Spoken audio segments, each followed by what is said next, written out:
And we close the show, as we always do, with the Voodoo Kin Mafia.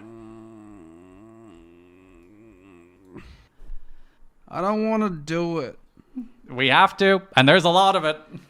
But I hated it, man. It's truly, truly, truly abysmal. Oh, God.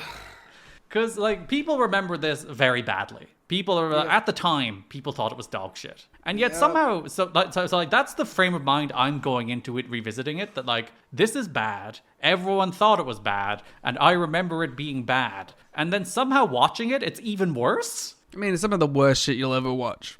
It's really, like, down, like, you might be like, oh, the Tracy Brooks against Eric Young bikini contest, that's not wrestling.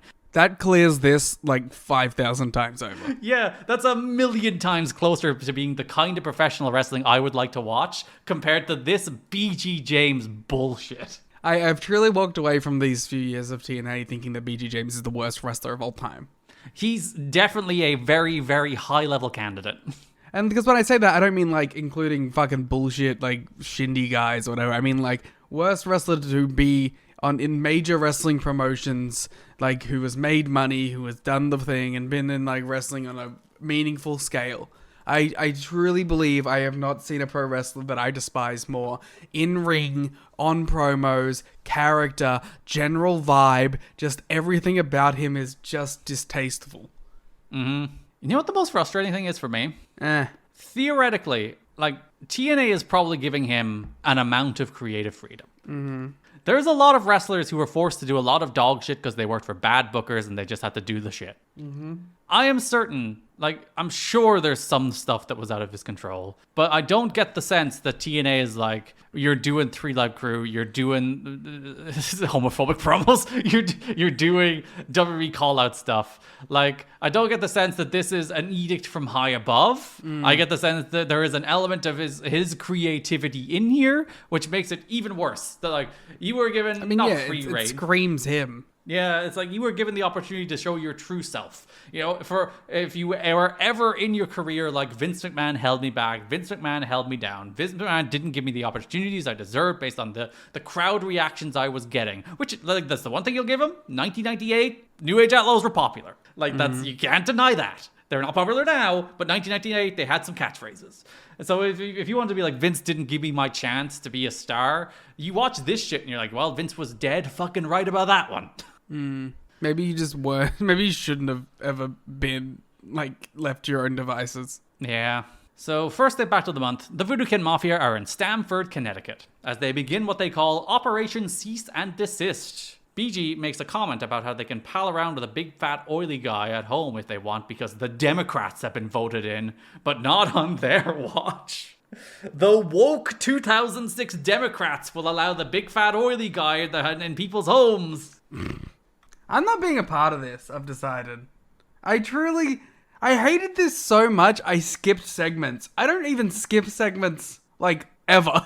Like, I will 2 times speed them, and I will grit my teeth, and I will watch the worst of the worst. But I actively had to stop watching this fucking show, because this shit was so fucking bad. And there was 3 segments per show for, I think, every show this month, including a big pay-per-view segment. Diabolical stuff. So we go back to VKM later in that show. They talk about how bad the dumb to the extreme skits are, which is what they call DX, because they can't call them DX, so they call them dumb to the extreme. Do you get it?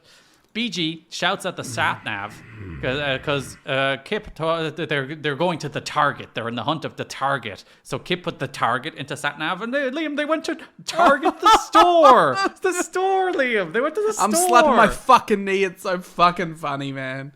They throw shit at Target. BG is mad that Kip thought Target meant Target, the store, rather than the Target. Silly fucking idiot, Kip James. And then, at the end of the show, post-adrenaline rush, as a show-ending teaser, we get the final VKM video, as BG is complaining that they're lost in Connecticut as they stumble across WWE headquarters. The following week, VKM are back in Stamford. They want WWE to sign a cease and desist. They're just doing to WWE what WWE did to WCW. They've got 2 words for Vince. Stop, please. Later in the show, VKM are back. A man is in the trunk of their car and he hands them a cone. They use the cone as a megaphone. Asks Vince, Paul Levesque, Michael Hickenbottom to come out with their pants up. Kip says he wants the $20 from 4 years ago he still owed and giggles. Later in the same show, the third segment again, on the same show, VKM are on the phone being like, you know we're out here. They're still sleeping outside in a SpongeBob blanket. It's a very SpongeBob month after dark. It's what is this SpongeBob sponsorship? We're sponsored by Sonic this month, guys, not SpongeBob. It is 1:23 a.m. Kip wakes up having a nightmare about the big fat oily guy segments. BG says they're real and they'll be on our next pay-per-view. The go-home show. We're in the VKM newsroom as Kip and BG are doing some political commentary. That's what I've always wanted. Yep. To hear these two racist old fat fucks. I can't call one of them fat. One of them is in amazing shape all the time. It's like a Weekend Update SNL style, I think is what they're going for. He throws to BG in front of fans chanting DX suck. They want DX to stop it now. And BG James, he's not wearing pants, Liam. It's because the newsreaders are usually shot from the waist up, and it turns out he's not wearing pants. It's comedy. It's cocking balls out. Later in the show, we go back to the VKM newsroom because one segment wasn't enough. They bury the opening of The Marine, the opening weekend, the box office. The Marine's name was bleeped because they're afraid of being sued because they're cowards, I guess. BG has snuck a night vision camera in for fan reactions of this show, and they're all asleep. They're asleep because it's a boring movie. As we're forced to watch this segment on this show, which is not at all boring. I would rather watch The Marine than these segments. Yeah. I don't know if it's a bold statement. I haven't watched The Marine since I saw it in the cinema in 2006, but I'm sure it's fine. Later in the show, Mike Tenay blessedly informs us that VKM will perform their next skit from Jump to the Extreme at the next pay-per-view, Turning Point. Oh, thank God. I was really, worried that on a show that was paid for, you wouldn't have to sit through this.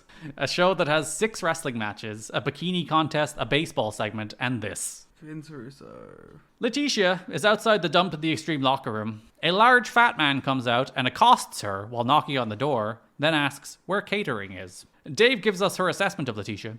The name of the new interviewer is Letitia Klein, whose age is being listed as 28. She was tons better on the pay-per-view than she's been on TV, and seemed to have gotten over her nervousness, and was also made up to look a lot prettier.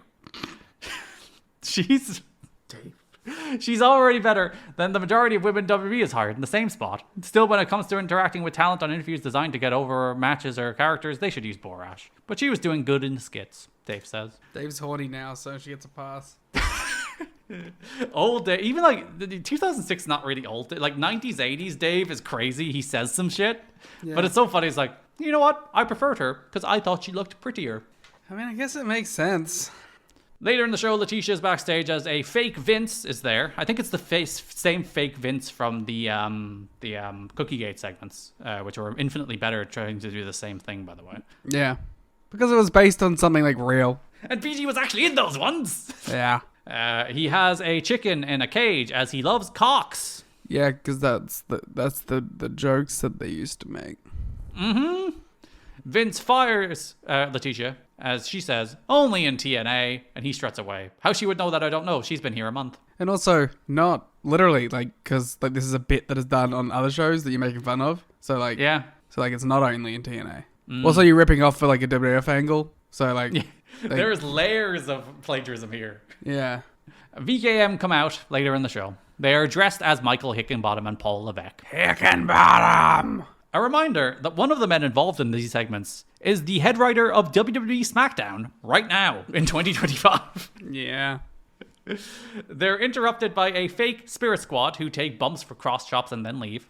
They then bring out a fat oily guy who does a little dance and then super kicks one of the Spirit Squad. The oily guy is Tiny, by the way. If you remember Tiny, the bellkeeper from the Asylum days. If you're wondering who's the oily guy, Tiny does not go on to write Lucha Underground, as the WWE oily guy does. But VKM's music hits. Help me, they're in my house. Still, theme is goated. It's one good thing they have going for them. It is a good theme. So the segment does not end. The music hits, and the segment continues. The segment does not end.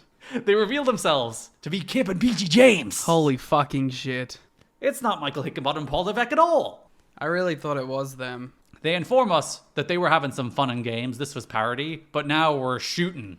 This is legally parody. Quotes JR that Vince doesn't care about Kip and BG, but apparently WWE wanted them to stop because they kept sending cease and desist letters. They talk about how all the WCW and DX invasion stuff went down.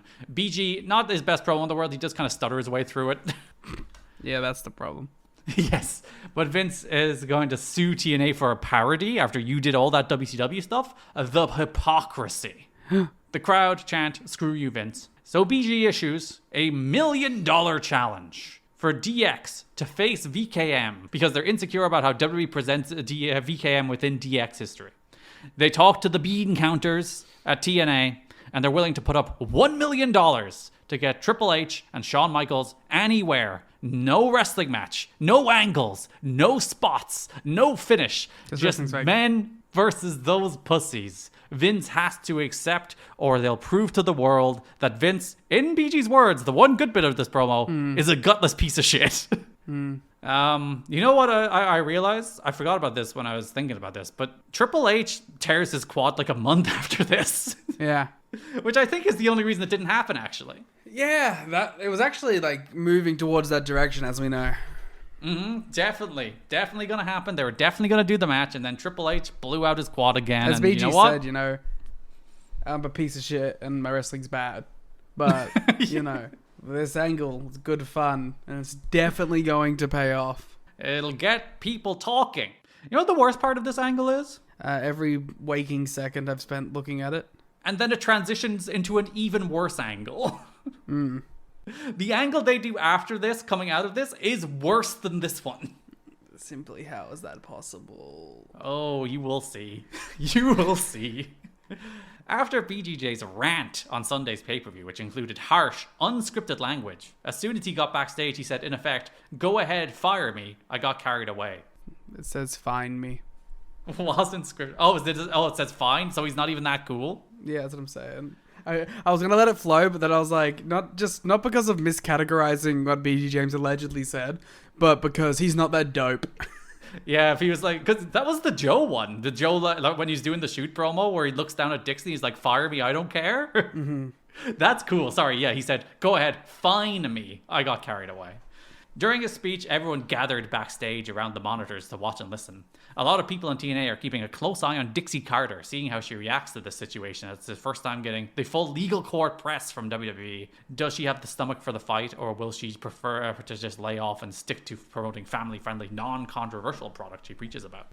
What? I'm sorry. There is 0% of this show that is family-friendly.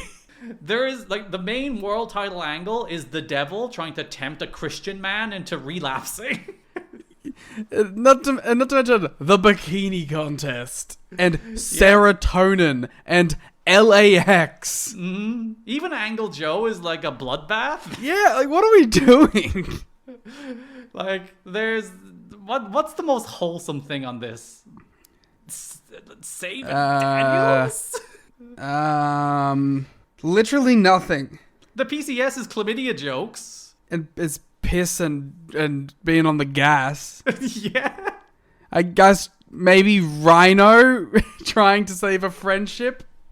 Rhino trying to save a man's soul without trying to tempt him into the evil ways of wrestling. Yeah. I think the gutless piece of shit thing was the thing that they probably took too far. So the one good thing he said he got in trouble for. Yeah. But that is this month's VKM bullshit. It doesn't get better. It frankly doesn't get better. Good to know. It's diabolical trash.